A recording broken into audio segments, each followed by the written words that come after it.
সাবেক প্রধানমন্ত্রী বেগম খালেদা জিয়ার সুস্থতা কামনায় ও বিএনপির ভারপ্রাপ্ত চেয়ারম্যান জনাব তারেক রহমানের নির্দেশনায়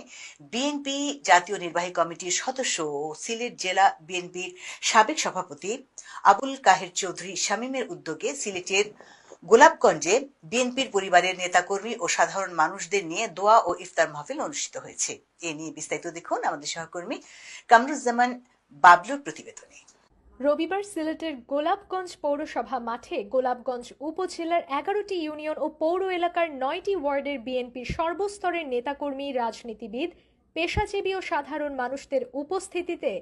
দোয়া ও ইফতার মাহফিলে বক্তব্য রাখেন বিএনপি জাতীয় নির্বাহী কমিটির সদস্য ও সিলেট জেলা বিএনপির সাবেক সভাপতি আবুল কাহের চৌধুরী শামীম। আমাদের নেতা, দলের ভাইস চেয়ারম্যান তারেক রহমান আমাদেরকে নির্দেশনা দিয়েছেন যে দলের তৃণমূল পর্যায়ে সর্বস্তরের নেতাকর্মীদেরকে সাথে নিয়ে ইফতার পার্টির আয়োজন করা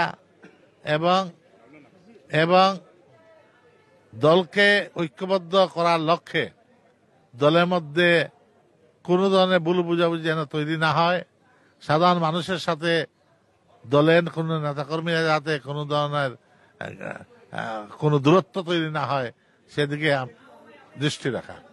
এ সময় আরো উপস্থিত ছিলেন সিলেট জেলা বিএনপির উপদেষ্টা ডাক্তার আব্দুল গফুর, মহিউস সুন্নাহ চৌধুরী নার্জিস, গোলাম কিবরিয়া চৌধুরী শাহিন, হাসান ইমাদ, নিউ ইয়র্ক মহানগর বিএনপির সাধারণ সম্পাদক ফয়েজ আহমদ চৌধুরী, গোলাপগঞ্জ পৌর বিএনপির সভাপতি মশিকুর রহমান মহি, বিয়ানীবাজার উপজেলা বিএনপির সভাপতি অ্যাডভোকেট আহমদ রেজা, গোলাপগঞ্জ উপজেলা বিএনপির সিনিয়র সহ সভাপতি হেলালুজ্জামান হেলাল। উনি বিগত ফ্যাসিস্ট সরকারের আমলে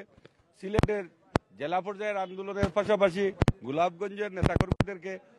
উৎসাহ উদ্দীপনা দিতে উনি এখানে অনেক মিছিল মিটিংয়ে অংশগ্রহণ করেছেন। আপনারা ইতিপূর্বে দেখেছেন বিভিন্ন মিডিয়ার মাধ্যমে বিভিন্ন তখনকার সময়কার ক্লিপগুলা ভাইরাল অবস্থায় বাড়ছে। উনি তখনকার সময় এই পুলিশের সাথে বিভিন্ন বাকবিতণ্ডা করেছেন এবং আন্দোলনের রাজপথে থেকে উনি ওনার কর্মীদেরকে হাত দিতে দেন নেই, উনি নিজে অ্যারেস্ট হইতে।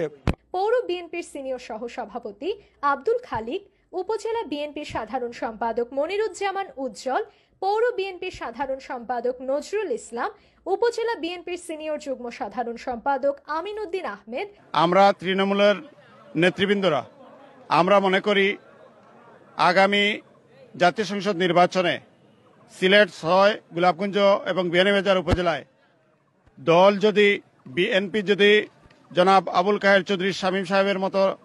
নেতৃবৃন্দকে যদি আমাদের আসনে মনোনয়ন দেয় তাহলে আমরা মনে করি